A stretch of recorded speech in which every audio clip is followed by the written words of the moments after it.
Hi everyone, let's go through our 302 quiz on surface area.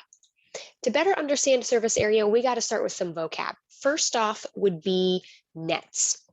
So nets, that is something that can be folded to construct a three-dimensional figure. And these nets, as you're going to see in a moment, are very helpful for us when we're trying to find the surface area. We look at our first example right here, a rectangular prism. Here is our three-dimensional shape, and then this is our net. That is the flat version. I honestly like this one the best because I can think of like a box, like a cereal box or a moving box. If we unfold that, that is our net. And then if we refold it back together, we have constructed a three-dimensional box. Here we have the net of a pyramid, a cylinder, and a cone. So that is any flat figure that can be folded to create a three-dimensional object. Now that helps us with surface area because surface area is the amount of space covering the outside of a three-dimensional figure. Well, when we look at our nets, that helps us see all the different shapes that create our figure. So we can then find the area of each one of those shapes, each one of those faces, add them up, and we have our total area. We have our total surface area.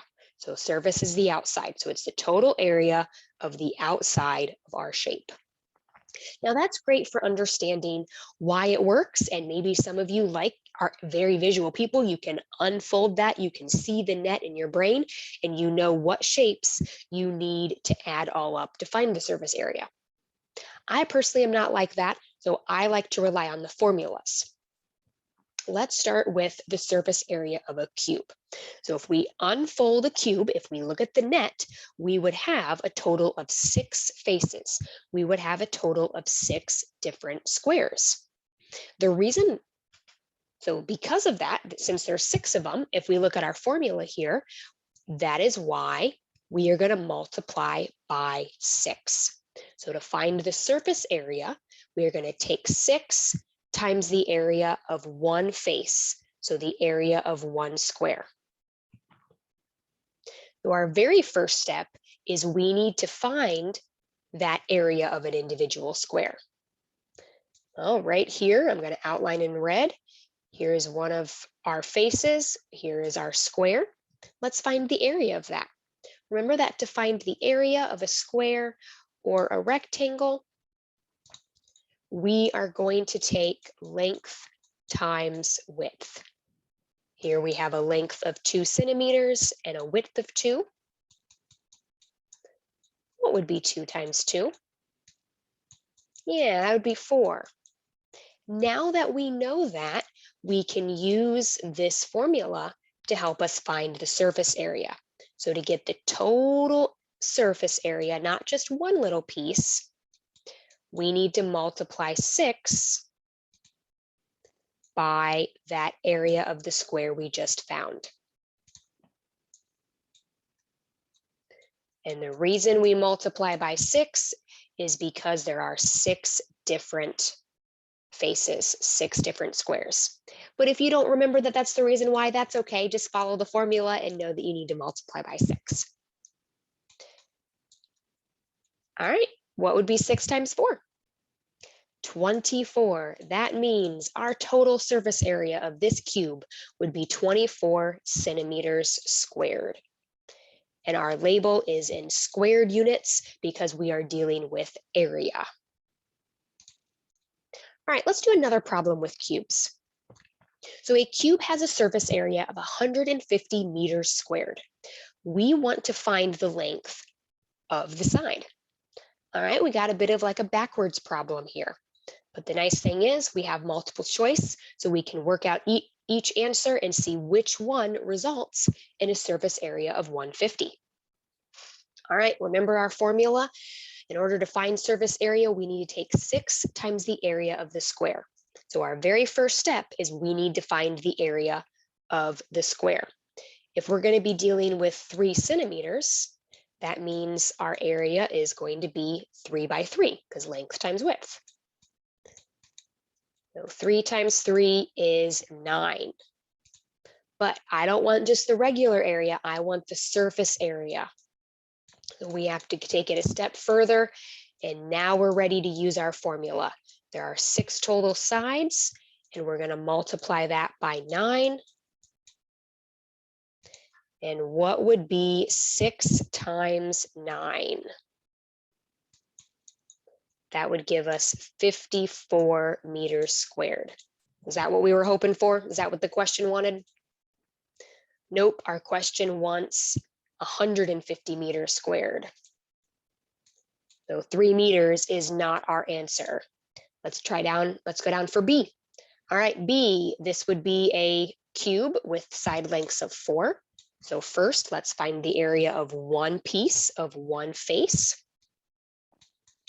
Area is equal, the area of the square is equal to 4 times 4, which is 16. Now to find the total area, so all of the different pieces put together, surface area, because it's a cube, is equal to 6 times 16. And what would be 6 times 16? 96. All right, we're getting closer, but especially with the quiz or anything, I don't want to risk it. I'm not going to just assume that it's C. I'm going to work it out to prove it. All right, this time we have a cube with side lengths of 5. So let's find the area of one face of one square. 5 times 5 is 25. Now that we have that, we can find our total surface area of the entire 3D shape, the entire cube. We're going to multiply 6 times 25, which is in fact 150. So there we go. Took a little bit of extra work, but we just got that extra practice. So 5 meters is the side length that will result in a surface area of 150 meters cubed. All right, we're going to do one more shape. We are also going to do a rectangular prism. This does have a different formula. So please note, add this to your notebook if you need to. Right here is our formula for the surface area of a rectangular prism. It is equal to 2 times the quantity of length times width plus length times height plus width times height. All right, this form is a little bit longer, but it's okay because we know what length, width, and height are, and the only operations we need to do are adding and multiplying. We can do that, right? I think we can.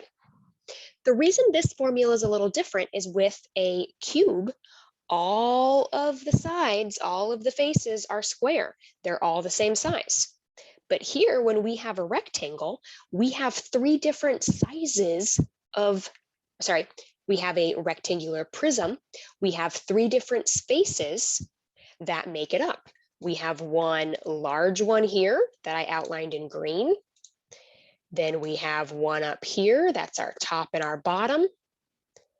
And then we have one here, that's our 2 sides.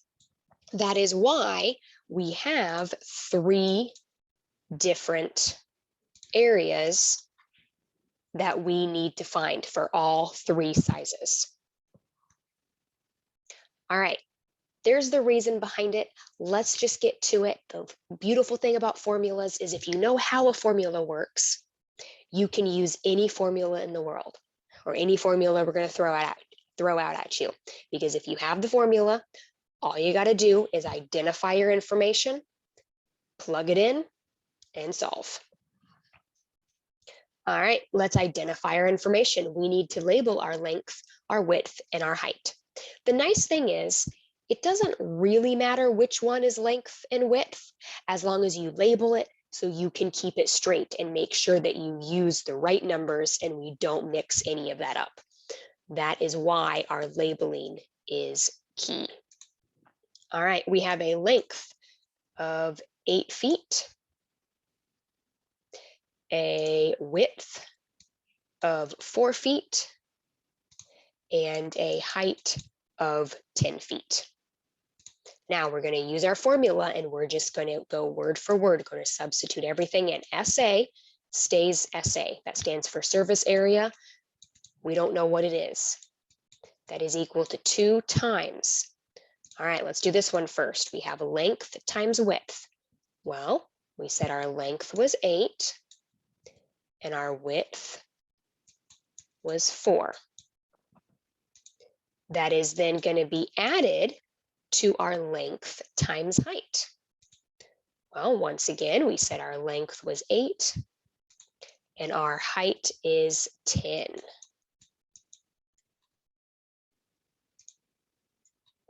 And last but not least, we need to do width times height. Our width is 4 and our height is 10. Oops, that got a little sloppy there.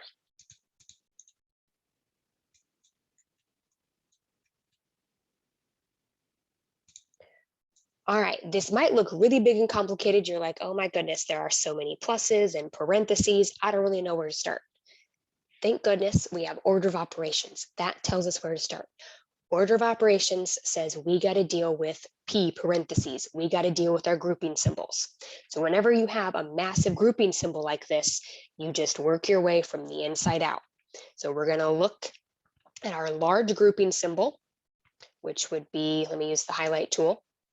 Follow my laser, that would be all of this right here. So when I look inside of that large group, I see that I have multiplication going on and addition. What does order of operations tell us to deal with first? Multiplication comes before addition.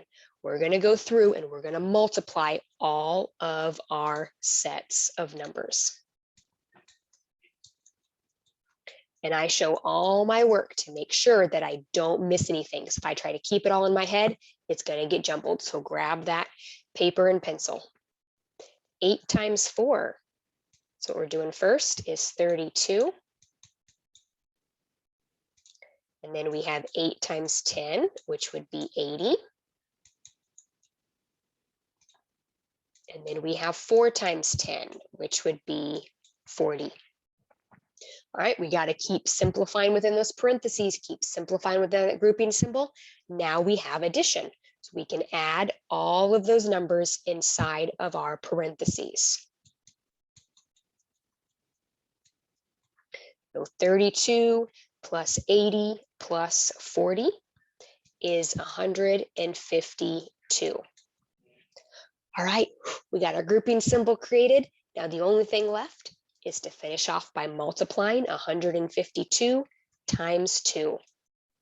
And this rectangular prism has a surface area of 304 feet squared. Remember, our label is squared because we're dealing with area.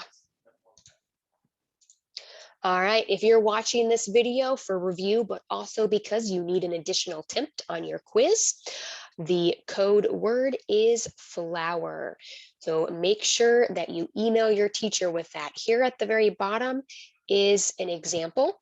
I would, make sure you have a nice, concise email to your teacher. Say, can I have another attempt on the 302 quiz? So they know which quiz you're talking about. And then make sure you tell them that you've watched the video and provide them with the code word right here, which is flower.